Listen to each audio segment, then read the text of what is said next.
I won't be defined by your dreams, committed to my goals, yeah.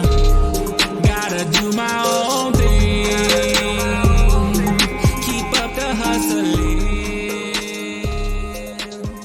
Hi, welcome to the first mini episode of Hustleburg. Recently, I had the opportunity to sit down with the folks at Halo Social Meetup on their podcast here in St. Pete, and we had a lengthy discussion that's linked in the show notes.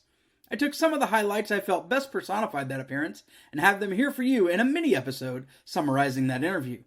Many thanks to Jeremy Burton and Daniel Boyd for having me on as a guest, and also for allowing me to share these smaller nuggets from the entirety of the show. If you're a podcast or other media outlet local to St. Pete, I'm definitely available for similar discussions.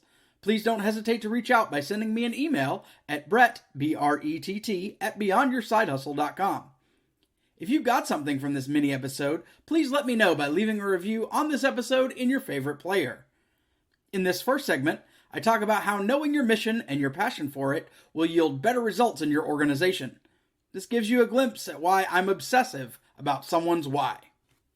I kind of got on this kick early 2017 into 2018, reading Simon Sinek's book, Start With Why, which is a fantastic explanation of the drive for that. And it would serve corporate leaders well to read it, to understand the motivations of the people around them. Because when you can build that passion and you can build a mission, you're going to be able to rally the people behind it. And if people are rallied behind it, you don't need to motivate them.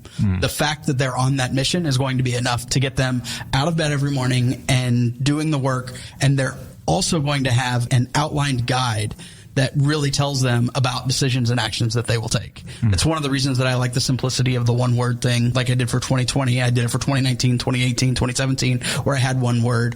But when you can simplify something into an easily viewable mission and you have people that buy into it, you can do some amazing things. Next, I discuss how there's no such thing as work-life balance because we all have different priorities around what makes us happy. I also offer a bit of advice to young adults about where to start looking when it comes to their career, but the advice is applicable to any of us.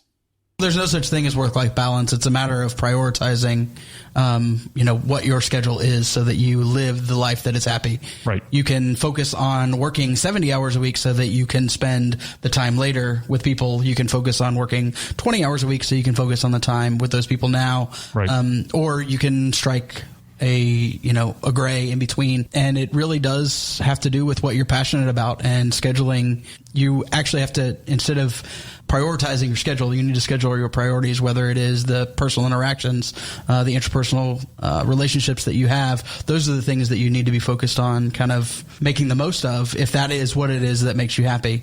And when it comes to the work-life balance, if you have something that you are passionate about, it is very difficult to be burned out because you have that to drive you. And when you kind of find that intersection of the thing that you're good at and the thing that you're passionate about, that's kind of where you need to begin looking career-wise. When I run into a lot of folks, especially in the high school, early college age, they're like, gosh, I don't know what I'm going to do. Well, I mean, let's take a look and see, what it is that you're excited about.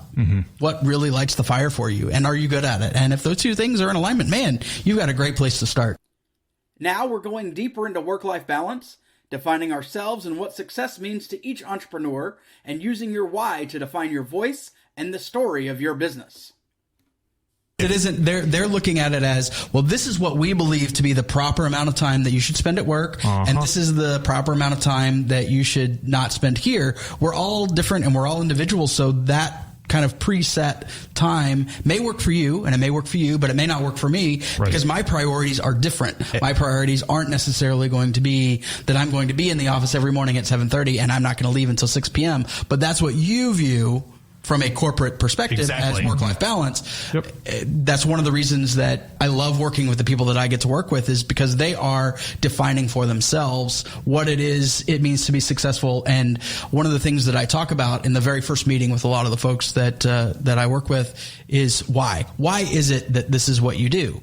And I imagine it's pretty maddening when you have that conversation with me, because the first answer is never the actual reason. So we continue. I'm like a 5-year-old incessantly asking the why question. Why? Because I really want to know what it is that drives you, because if I can understand that and I can understand the motivation, then I'm going to be able to actually lay something out for you that's going to work for you, that's going to help serve your passion. It's going to serve what it is. Often, social media as a whole is demonized, but I have the chance to remind us how social media connects us more than it isolates us, and how we can use it to find our tribe.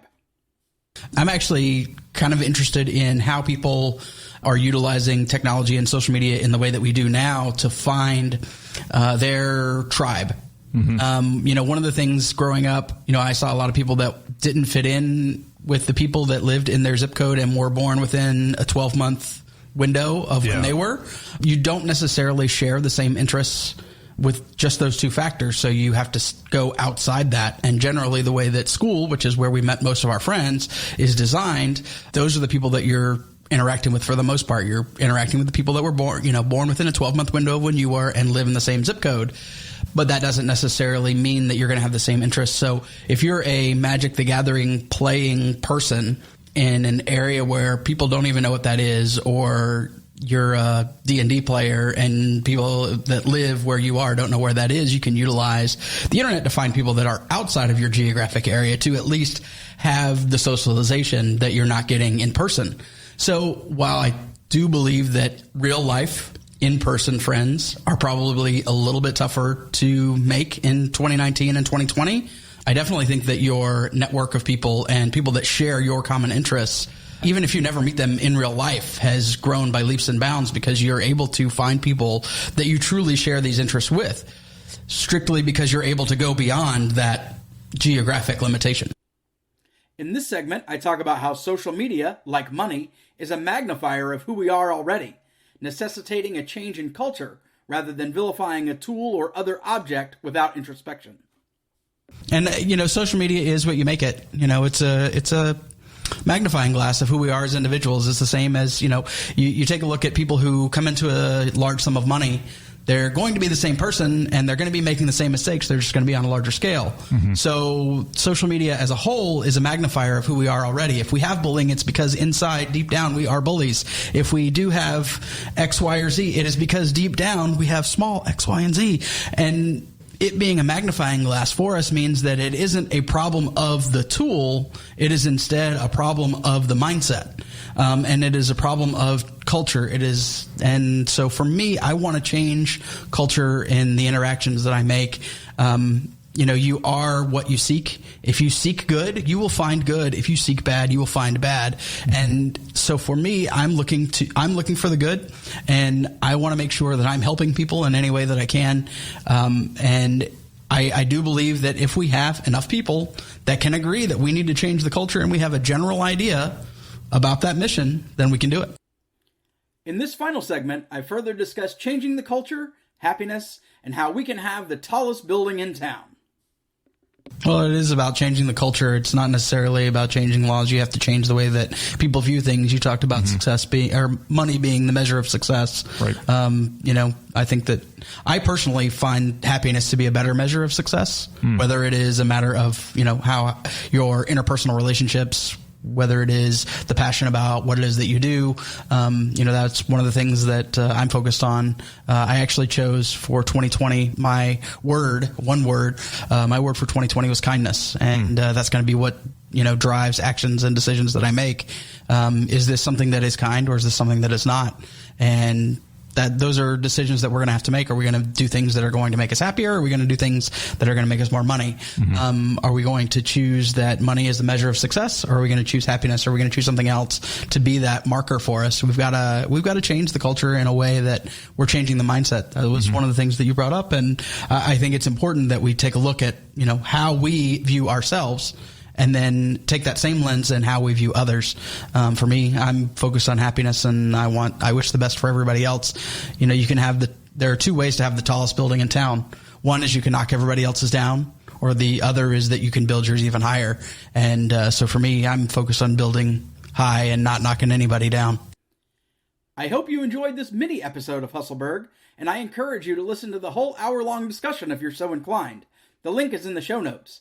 We'll be back Thursday with our next interview episode where I talk with Peter Yeager of Tampa Bay Tread Connection. Thanks so much for listening to Hustleburg, and we look forward to sharing with you how we do business in the Burg.